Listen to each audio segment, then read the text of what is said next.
श्री शिवाय नमस्तुभ्यम. हर हर महादेव. जय श्री महाकाल. श्री गणेशाय नमः. तर चला मित्रांनो, आज आमच्या येथील छोटे छोटे गणपतीचे स्टॉल व त्या स्टॉलमध्ये काही गणपतीच्या सामग्री आणि डेकोरेशनच्या वस्तू गणपती असे लावलेले आहेत. तर चला मित्रांनो, आपण ते बघता गणपतीची माहिती ही मी तुम्हाला सांगते, ते तुम्ही ऐका. गणेश हत्तीचे डोके असलेला हिंदू देवता, जो कोणत्याही मोठ्या उद्योगापूर्वी पारंपरिकपणे पूजला जातो. त्याचा नावाचा अर्थ म्हणजे लोकाचा स्वामी. गण म्हणजे सामान्य लोक आणि गणाचा स्वामी म्हणजेच गणेश. तसेच गणेश हे एका देवताचे नाव आहे, ज्याला विनायक, गजानन, गणपती, विघ्नेश्वर इत्यादी अनेक नावांनी ओळखले जाते. या नावाचा अर्थ त्याच्या विविध गुणधर्मावर आणि रूपावर आधारित आहे, जसे की वक्रतुंड म्हणजेच वाकडी सोंड असलेला आणि लंबोदर म्हणजेच मोठे पोट असलेला. गणेश या नावाचा अर्थ गण प्लस ईश असा होतो, म्हणजेच गणाचा स्वामी. गणेशाची काही प्रमुख नावे. विनायक म्हणजे अडथळे दूर करणारा देव.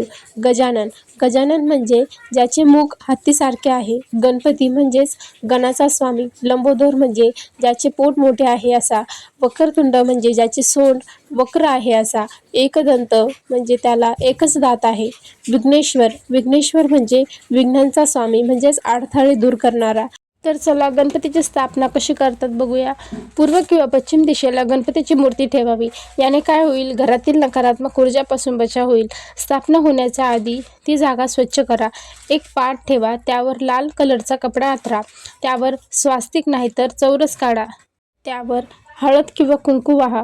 मग त्यानंतर गणपती बाप्पा विराजित करा.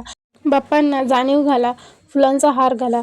एका बाजूने नागिनीची पाने वर खोबरं, सुपारी, हळदी कुंकू, 1 रुपयाचा सिक्का ठेवा व हळदी व कुंकू वाहा. बाप्पांना मोदकाचा निवेद्याचा प्रसाद दाखवा, आरती करा. श्री शिवाय नमस्तुभ्यम. हर हर महादेव. जय Shri Mahakal. Thanks for watching my videos. Video आवडल्यास लाईक, शेअर अँड सबस्क्राईब जरूर करा.